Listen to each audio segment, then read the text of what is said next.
ئەوانەی کە خوێنی مسلمانان دەڕژێنن یا غەیری مسلمانان کە بەناحەق دەیان کوژن لای خوای گەورە ئەو خوێنە بزر نابێت، ئەو سزایی کە بۆی داناون بزر نابێت، چ لە دنیا و چ لە قیامەت.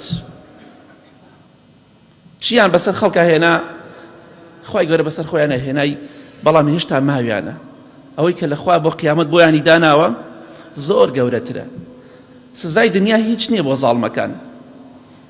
جەرگی خەڵکیان سووتان، خوای گەورە جەرگیانی سووتان، ماڵی خەڵکیان سووتان، خوا ماڵیانی سووتان،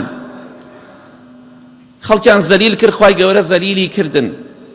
بۆیە هەر کەسێک بەڕاستی خەڵکی بەناحەق بکوژێ، ئەو خوێنی کەسە مەزڵومە لای خوا بزر نابێت. بە هەزارەها بە ملیۆنەها کەس دوعایان لێ دەکات. دوعای کەسێک قبول بووە کە خوای ئەم زڵمە قبول نەکەی. لە وڵاتێکی مسلمان و چەند وڵاتێکی مسلماندا ئەم هەموو خەڵکیان کوشت، خۆیان یا کلکەکانیان کە یارمەتیان ئەدەن و فڵان کەس بکوژن و فڵان بنەماڵە بکوژن، فڵان شار وێران بکەن.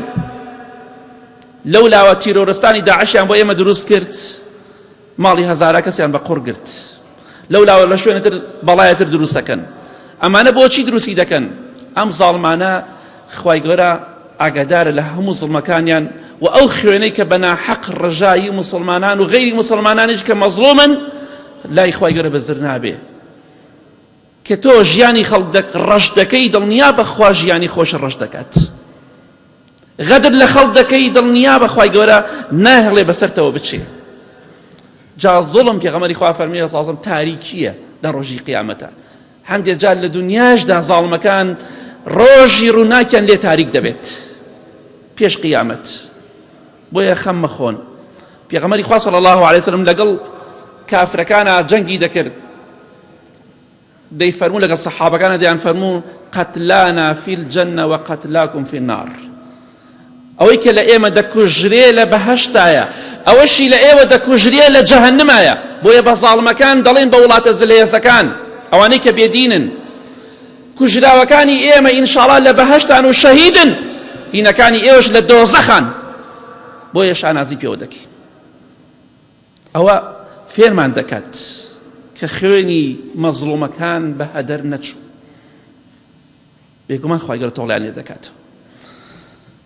پێغەمبەری خوا صلی الله علیه وسلم دوعای لێکردن کاتێکە لە غەزای ئوحود، غەزای خەندەق ئەحزاب، پێغەمبەری خوا صلی الله علیه وسلم کافرەکان مەشغوڵیان کرد حتا وای لێ هات نوێژی عەسریان فەوتا لە بینی مەغریب و عیشا کردیان. لە حەدیث صحیح بوخاریاتۆ لە بینی مەغریب و عیشا نوێژی عەسریان کرد چونکە بە مەجالیان پێ نەدرا.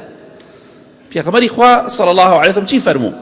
فەرمووی، ئەمە لە صحیح بوخاریە، ملأ الله بيوتهم وقبورهم وبطونهم نارا. خوای گەورە ماڵەکانیان ئەو کافرانە، ئەو بێدینانە، جوولەکە و غەیری جوولەکەکان، فەرمی خوای گیان ماڵەکانیان، چیتریش قەبرەکانیان ناوسکیان پڕ بکە لە ئاگر.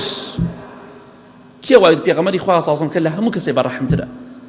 ئێمەش دەڵێن خوای گەورە ماڵیان و سکیان و قەبر و قیامەتیان پڕ بکە لە ئاگر بۆ ئەوەی کە ئەم هەموو زڵمە لە خەڵک دەکەن و خەڵکی دەکوژن. خوای گەورە تۆڵیان لێ بکاتەوە، خراپتریان بەسەرا بێنێ. ئێمە پێمان خۆش نییە کەسێ زەرەرکە، پێمان خۆش نییە مێرولەیە بسووتەیە، بەڵام ئیشەکانی خوا هەمووی جوانە، خۆی دەزانێ حکمت چییە. بەڵام گرنگ ئەوەیە ئەوەی کە زڵمی لە مسلمانان و غەیری مسلمانان کرد ئەمڕۆ خۆی هاواری لێ هەڵساوە. ئیتر حکمەتی چییە؟ سەداسەد ئەو والله ئەعلەم، خوا دەزانێت.